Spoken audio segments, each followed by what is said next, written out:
Estamos no ar com o programa Qualidade de Vida. O tema da semana será saúde mental. Estamos aqui com o Silvio, psicólogo. Seja bem-vindo, Silvio. Obrigado, Rodolfo. Obrigado, pessoal aqui da TV, por mais essa oportunidade. Então, o tema hoje muito importante para vocês que estão em casa. Vamos falar um pouquinho sobre saúde mental. Silvio, vamos definir saúde mental para essa população que está nos assistindo. Então, definir saúde mental não é uma coisa muito fácil, porque quando a gente pensa na saúde física, nós temos assim alguns marcadores bem objetivos para dizer se a gente está ou não com saúde. Você tem um exame laboratorial, um exame por imagem, uma avaliação clínica, e aí você conclui que a pessoa está saudável ou não. Quando a gente fala de saúde mental, a gente não pode perder de vista que o critério é sempre a pessoa, ela mesma que vai poder falar sobre si, né? Sobre como ela se sente, como ela está. Mas a Organização Mundial de Saúde, quando diz que a saúde como um todo, ela envolve um bem-estar físico, mental e social, nos dá aí essa orientação de que a saúde mental também, ela passa exatamente por essa certa harmonização do meu bem-estar, tanto físico, quanto psíquico, quanto social. Muito bacana. Teve agora, a gente está no janeiro, né? Em janeiro virou um ano e tem o mês do Janeiro Branco. Você poderia falar um pouquinho sobre esse mês para as pessoas? Então, é um momento importante para nós pensarmos sobre saúde mental. Existem muitos, a gente vê hoje na mídia, de um modo geral, assim, uma convocação muito grande a que a gente tenha saúde física, uma boa saúde física. E é claro que isso é muito importante, você sabe disso melhor do que eu, né, Rodolfo? Mas a gente frequentemente esquece que saúde mental também é importante. Então, poder cuidar da nossa interioridade, do campo dos afetos, dos sentimentos, da nossa sensação de bem-estar, também é fundamental para o nosso bem-estar geral. Então, o Janeiro Branco, ele surgiu em Minas, em 2014, em Uberlândia, através de um grupo de psicólogos, estudantes de psicologia, e ele propõe exatamente trazer essa discussão da saúde mental para a sociedade, fazer com que as pessoas se perguntem sobre isso, né? Sobre, bom, como é que nós estamos do ponto de vista psíquico, como é que nós estamos do ponto de vista subjetivo e o que é que a gente pode fazer para estar melhor nesse aspecto. Muito bacana. E, então, como as pessoas podem ter saúde mental? Então, algumas dicas para essas pessoas? Eu acho que a dica principal é sempre a pessoa mesma poder se perguntar sobre si. Como é que eu estou? Como é que eu me sinto? A gente tem muitas informações do como é que a gente deve se sentir, o que seria o bom para nós, né? Mas é importante que a própria pessoa possa se perguntar sobre como é que ela está em relação a ela mesma, em relação à coletividade, o seu trabalho, a vida social como um todo. Então, acho que é poder parar, refletir e se perguntar sobre como é que eu estou e como é que eu quero estar. Muito bacana. E quando a gente fala do estilo de vida, o estilo de vida saudável, isso acaba influenciando na saúde mental? Com certeza, um dos grandes fatores hoje que interferem negativamente na saúde mental é exatamente esse ritmo alucinante, vertiginoso, apressado com que a gente vive. E nós queremos juntar tudo de uma única vez. A gente quer tudo muito. Então a gente quer trabalhar demais, ter dinheiro demais, ter curtida demais, né, nas redes sociais, e esse demais faz com que a gente fique com essa sensação de que nunca é o bastante, nunca é o suficiente. Então isso traz ansiedade, isso traz muitas vezes a sensação de que não está sendo o suficiente. Então é muito importante a gente pensar que o aspecto social como um todo e a forma com que a gente vive na coletividade acaba interferindo na maneira que a gente sente, na maneira com que a gente se percebe. Quando a gente fala de pensamentos, né, existem os pensamentos negativos, os pensamentos positivos. Essas pessoas, muitas das vezes em casa, têm um pensamento negativo. Como ela pode combater esse pensamento dela? Existe alguma estratégia que ela pode estar elaborando para mandar esses pensamentos embora? Aí é uma coisa bastante delicada, porque o pensamento às vezes é algo que se impõe sem que a gente tenha controle sobre ele, né?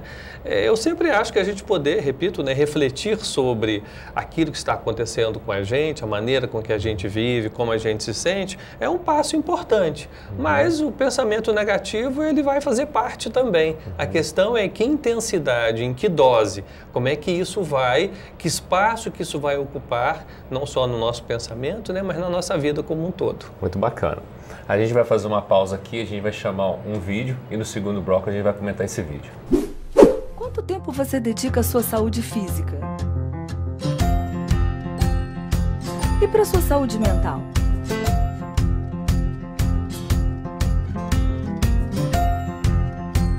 Você sabia que os transtornos mentais estão entre os principais problemas de saúde no mundo? Que tal equilibrar isso? Que tal dedicar mais atenção a você? E fazer um pouco do que você mais gosta? Os transtornos mais comuns são a depressão, o alcoolismo e o estresse. E a frequência tem aumentado, infelizmente, cada vez mais. O Brasil é um dos campeões. Cerca de 10% da população brasileira sofre de depressão. Então, vamos resolver esse problema?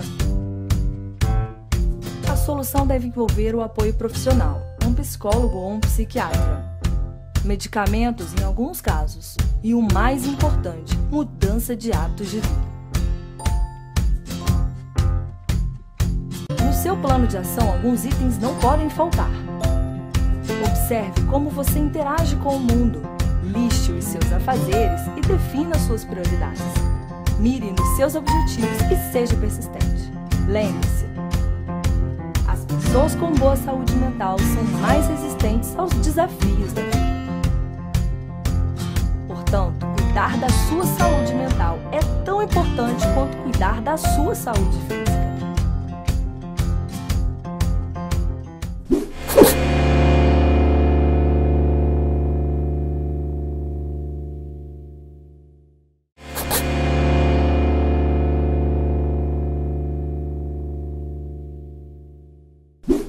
Estamos de volta com o programa Qualidade de Vida. Estamos aqui com o Silvio Memento Machado. Muito obrigado pela presença. E o Silvio vai comentar com vocês um vídeo que acabou de passar para vocês aí. Silvio, a palavra é sua. Então, o Rodolfo escolheu aí esse vídeo para a gente apresentar aqui hoje e achei ele muito interessante porque ele é muito didático, a informação chega de uma maneira bem clara a todos, né, que nos assistem. E um aspecto interessante a destacar nesse vídeo, que eu gostaria de comentar, é a informação exatamente proveniente da Organização Mundial de Saúde de que os transtornos mentais, de um modo geral, eles têm aumentado no mundo e no Brasil também, né? Há uma incidência cada vez maior de pessoas que sofrem do ponto de vista psíquico. Então, isso é verdade, ainda que a gente possa questionar um pouco, talvez, o excesso de diagnóstico, mas é fato que hoje em dia as pessoas têm um nível de sofrimento mental muito significativo. Então, isso justifica essas ações como o Janeiro Branco, justifica trazer esse tema aqui no seu programa, né, Rodolfo, por exemplo, porque é algo que nos preocupa. É muito bacana que a gente sabe que para as pessoas terem qualidade de vida, bem-estar, tem que ter saúde física e saúde mental. Não tem como separar os dois, né, Silvio? Não, porque nós somos uma totalidade. Nós somos um ser biológico, psicológico, social. Algumas pessoas incluem aí também a dimensão espiritual, né, para quem essa dimensão é importante na vida. Então, é nessa visão integral, totalizante do ser humano que a gente precisa pensá-lo. E se uma dimensão não vai bem, é evidente que isso vai influenciar como um todo na vida dele, na qualidade de vida daquela pessoa. Muito bacana. Alguns problemas principais de saúde mental, como a depressão, ansiedade e estresse. Você poderia comentar um pouquinho para as pessoas que estão nos assistindo? Como eu comentava ainda há pouco, Rodolfo, esses diagnósticos de ansiedade, depressão, o estresse, eles têm realmente se tornado mais frequente nos consultórios médicos, nos consultórios psicológicos. As pessoas mesmas aí no cotidiano acabam se autodiagnosticando. Eu sempre acho que isso diz respeito às pessoas individualmente, mas assim, diz respeito também à maneira com que a gente vive hoje. como eu dizia no bloco anterior, essa pressão, essa exigência de que a gente tenha que ser uma pessoa de alta performance, isso é um complicador, porque nem sempre a gente consegue se sair super bem em tudo que a gente faz. Ao mesmo tempo, tem toda uma cobrança nesse sentido, né, das pessoas, da sociedade como um todo. Então, não tem como desvincular esses quadros de ansiedade, depressão, estresse das condições de vida que a gente tem hoje, né, e das escolhas que a gente faz. Isso também é importante a gente dizer. Eu penso que saúde mental também passa por aí, né? Por escolhas. Como é que a gente quer viver? E isso implica algumas ações, não é? Para que então a gente preserve aí uma vida mais saudável, mais qualificada, porque o tempo passa e essa vida é o que a gente tem. Isso é muito bacana, Silvio. Como falar um pouquinho da dependência química? Você poderia comentar um pouquinho como a saúde mental tem essa ligação com a dependência química? Sim, no campo da saúde mental é importante a gente fazer uma diferenciação entre aqueles transtornos graves do comprometimento psíquico, a gente está lidando aí com o campo das psicoses, por exemplo, que vão exigir uma intervenção especializada, às vezes até uma internação em raros casos, mas ela pode ser necessária, medicação, e a gente tem esses quadros que nós vamos ligar ao campo das neuroses, onde a gente falava ainda há pouco da ansiedade, da depressão, do estresse, e junto com isto a gente tem o problema da dependência química. Tanto de álcool quanto de outras drogas, também é um problema para as famílias, é um problema para a saúde pública como um todo, como tratar essas pessoas. E não existe uma estratégia que funciona da mesma maneira para todo mundo. Algumas pessoas vão se beneficiar de tratamentos, por exemplo, em grupos, como a gente tem o AA, o NA, algumas iniciativas de igrejas. Isso funciona para algumas pessoas, não funciona para outras. Outros vão se beneficiar de uma intervenção medicamentosa, mas não existe assim, algo que funcione exatamente da mesma forma para todos. Eu queria fazer um alerta no que diz respeito à dependência química em relação ao tratamento, porque a gente tem visto surgir, muito próximo a nós aqui, inclusive, da nossa cidade, uma quantidade muito grande de clínicas, de comunidades terapêuticas se propondo tratar dependência química.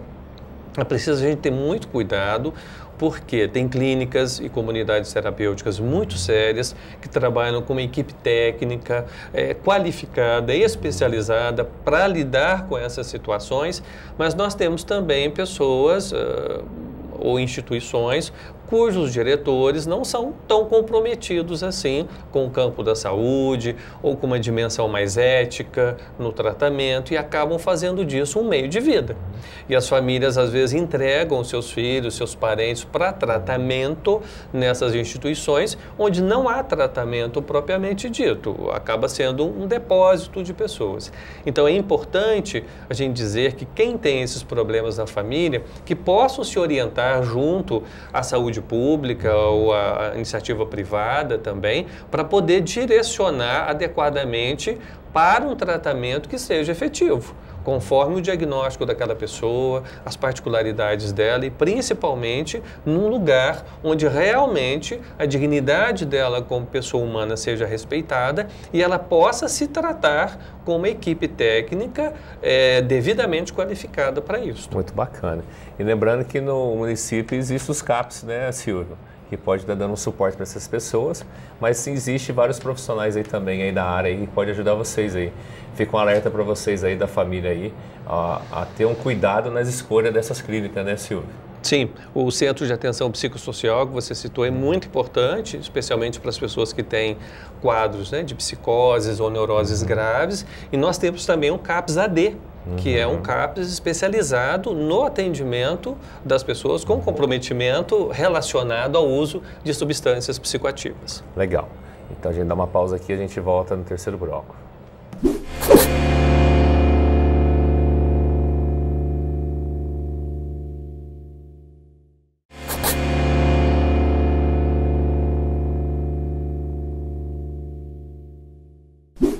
Estamos de volta com o programa Qualidade de Vida, aqui com o Silvio Memento Machado, Muito obrigado pela presença. Estamos falando de saúde mental e a gente relacionou o programa Qualidade de Vida com o estilo de vida. E a gente sabe que o estilo de vida saudável está relacionado com a saúde mental, não é isso, Silvio? Sem dúvidas. Estilo de vida influencia diretamente na nossa sensação de bem-estar.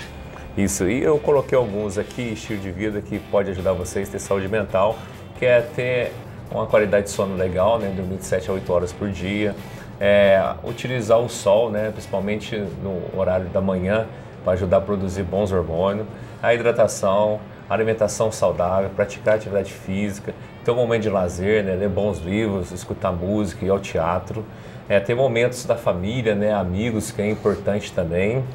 E gratidão também, a gente tem que sentir essa sensação de gratidão, né, agradecer mais. O que você acha disso, Silvio? Bom, acho que você tocou em aspectos aí importantes que dizem respeito mais à sua área, né, da educação física. Acho isso tudo muito importante, né? Agora, eu fico pensando também, Rodolfo, que a gente precisa estar bem, mas não é um bem sozinho. A vida humana é essa vida que transcorre no grupo, né, na coletividade. Então, é importante que a gente possa estar bem na relação, né, com o outro. A gente vive um contexto onde as coisas estão pensadas de uma maneira muito individualistas, muito particularizadas, e isso acaba trazendo um sofrimento a mais. Então é importante talvez que a gente resgate essa coisa de viver com o outro, de compartilhar, de conviver, que seja na família, nas relações de amizade, mesmo nas relações de trabalho, estar junto, conviver, isso valoriza e incrementa a nossa saúde como um todo, a nossa saúde mental. Inclusive, eu tenho uma participação aqui no Jornal Cidade, nas quartas-feiras, quinzenalmente.